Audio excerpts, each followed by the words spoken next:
এটা হচ্ছে সিলেন্স ব্র্যান্ডের A73 প্লাস হচ্ছে A7R3 এই দুইটার জন্য একটা এল ব্র্যাকেট। চলুন এটাকে আনবক্সিং করা যাক। তো এইরকম একটা বক্সের মধ্যে এই প্রোডাক্টটা চলে আসে। এই হচ্ছে প্রোডাক্টটা। ইনস্টল করার আগে প্রথমে আমরা দেখে নেই যে এখানে আসলে কি কি দেয়া থাকে। তো এইখানে একটা হেক্স কি বলে এটাকে, মানে অ্যালাইন করার জন্য যেই কিটা থাকে মূলত, তো এইটা দেওয়া থাকে। আর পিছনে ম্যাগনেট আছে, এখানে দেখতে পাচ্ছেন এই যে ম্যাগনেটগুলো। আর এইটা হচ্ছে মুভ করে, তো এটা টাইটনেস কিন্তু কমানো যায় এবং বাড়ানোও যায়। এইখানে একটা স্ক্রু আছে হাইড করা, প্লাস হচ্ছে এইটার মধ্যে আপনি মেমোরি কার্ড রাখতে পারবেন। বডিগুলো সুন্দর থাকে যদি আপনি এল ব্র্যাকেট ইউজ করেন, কারণ হচ্ছে ক্যামেরার যে বেসটাকে এটা কিন্তু প্রোটেকশন দেয় এই এল ব্র্যাকেট গুলো। তো চলুন এটাকে ইনস্টল করা যায়। মধ্যে একটা 1/4 স্ক্রু দেওয়া থাকে, এই স্ক্রুটা। তো প্রথমে এই স্ক্রুটা এখানে ইনসার্ট করে নিব।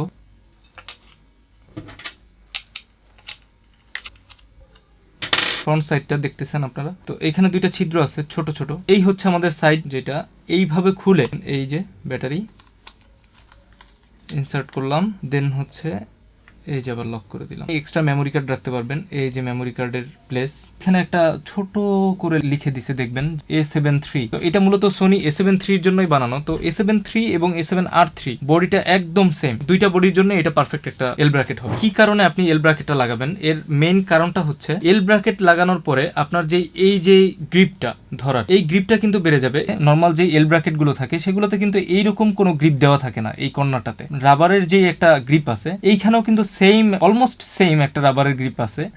তো এটা কিন্তু আমাদের হাতে ধরতে বেশ ভালো একটা গ্রিপ পাওয়া যায়। প্লাস হচ্ছে আমাদের A73 বডিটা এবং আলফা কিছু কিছু মিররলেস বডিগুলো, ওইগুলো একদম ছোট তৈরি করা হয়েছে। যেমন ধরেন A74 বডিটা, ওইটা কিন্তু এটার থেকে বড়, এবং A73, A7R3 এই বডিগুলো একটু ছোট বডি। এইগুলোতে যখন আপনি ধরতে যাবেন ছোট আঙুলটা, এটা কিন্তু এইখানে সেট হবে না, তখন এটা আনকমফোর্টেবল একটা ফিল দেয়। ফটোগ্রাফির ক্ষেত্রে কিন্তু এটা খুবই ভালো একটা জিনিস। এই যে ক্যামেরার এই উপরের যে হটশো মাউন্টটা থাকে, এই মাউন্টটা কিন্তু দেখা গেছে অনেক সময় দাগ পড়ে যায়। তো আপনারা চাইলে এইখানে মাউন্ট করতে পারেন। কয়েকটা প্রোডাক্ট অ্যাটাচ করে দেখাচ্ছি। এরকম ম্যাজিক আর্ম পাওয়া যায়, এই ম্যাজিক আর্মটা আমি আপনাদেরকে লাগাই এখানে দেখাচ্ছি।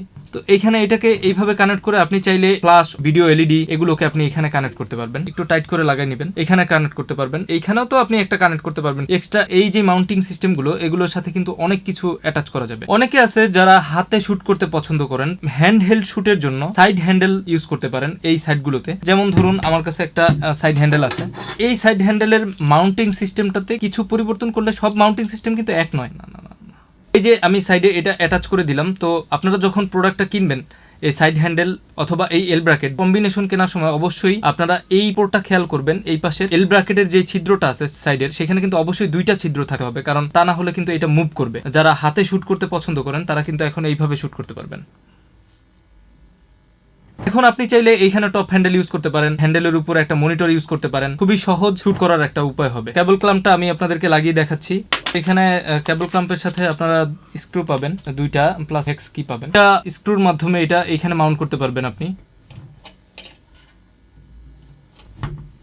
তো এই যে আমরা অ্যাটাচ করে নিলাম। কাছে একটা জিনিস অপছন্দের সোনি A73 এর মধ্যে, সেটা হচ্ছে এটাতে কিন্তু ফুল সাইজ HDMI দেওয়া হয়নি। আপনারা যদি দেখেন এইখানে কিন্তু দেওয়া হয়েছে একদম মাইক্রো HDMI, যেটা হচ্ছে ফুল সাইজ HDMI, মিনি HDMI, তারপরে হচ্ছে মাইক্রো HDMI। তো সবচাইতে ছোট HDMIটা এখানে দেওয়া হয়েছে। এইভাবে পোর্ট অ্যাটাচ করে এটাতে কোনো যদি কেবল অ্যাটাচ করেন, এটাকে মনিটরের সাথে কানেক্ট করেন, তো যে কোনো মুহূর্তে এটা ভিতরের এই পোর্টটা ভেঙে যেতে পারে, অথবা হচ্ছে আপনার প্রচুর পরিমাণে কেবল নষ্ট হবে। তো এই সমস্যার জন্য আপনারা চাইলে এল ব্র্যাকেটটা নিয়ে এইভাবে কেবলটাকে প্রোটেক্ট করতে পারেন। প্লাস হচ্ছে আপনাদের বডির যেই পোর্টটা সেটাকে প্রোটেক্ট করতে পারেন। যারা প্রফেশনালি সিনেমাটোগ্রাফি বা ভিডিওগ্রাফি করেন তাদের জন্য কিন্তু আসলে এই এল ব্র্যাকেটটা আরো বেশি কাজের। এর কারণ হচ্ছে আপনারা যারা গিম্বল ব্যবহার করেন, প্রফেশনাল যারা ভিডিওগ্রাফি বা সিনেমাটোগ্রাফি করেন, পোর্ট্রেট শুট করতে হয় রিলসের জন্য বা হচ্ছে আপনার শর্টস ভিডিওর জন্য।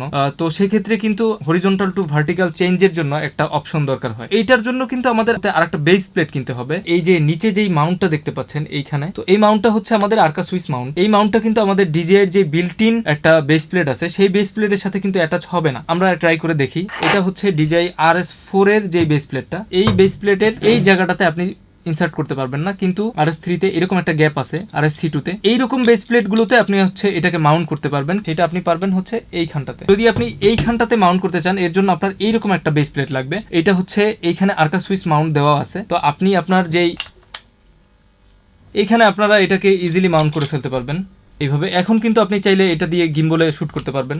তো প্রথমে আমরা এটাকে লাগাই নিতে পারি এখানে বেস প্লেটটা। দেন হচ্ছে এইখানে এটা সেট করেই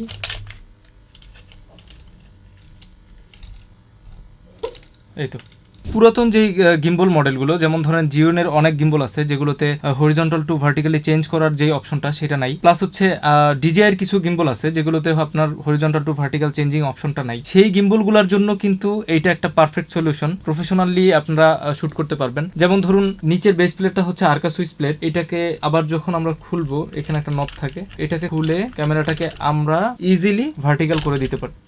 প্রত্যেকটা সময়ই কিন্তু আপনার আলাদাভাবে ব্যালেন্স করতে হবে, কারণ হচ্ছে আপনি যখন চেঞ্জ করতেছেন তখন কিন্তু আপনার ওয়েটটা কিন্তু ডিফারেন্ট হয়ে যাচ্ছে। যেমন ধরেন আপনি যখন নিচে যখন হরিজন্টাল থাকে তখন কিন্তু সাইডে থাকে ওয়েটটা, আমাদের যেই বডির ওয়েটটা মেইন থাকে উপরের অংশে, এই অংশটা থাকে। এটা যখন আবার উপরের দিকে যাবে ওয়েট ডিস্ট্রিবিউশনটা একটু ডিফারেন্ট হবে। আর যখন আপনারা এই গিম্বলটাকে এইভাবে সেট করবেন তখন এটার ওয়েটটা সাইডে চলে যাবে। দুই ওয়েট ডিস্ট্রিবিউশনের জন্য আসলে আপনাদের দুইবারই ব্যালেন্স করতে হবে। এটা কুইকলি চেঞ্জিং এর একটা উপায় হিসেবে অনেকে ব্যবহার করেন, ইজি একটা ওয়ে। প্রোডাক্ট সম্পর্কে কোনো কিছু জানার ইচ্ছা থাকলে আপনারা অবশ্যই কমেন্ট বক্সে কমেন্ট করবেন এবং ভিডিওটাতে লাইক, শেয়ার এবং আমার চ্যানেলটাতে সাবস্ক্রাইব করে দিবেন। সবাই ভালো থাকবেন এবং সুস্থ থাকবেন। দেখা হবে অন্য কোনো ভিডিওতে অন্য কোনো একদিন। আল্লাহ হাফেজ।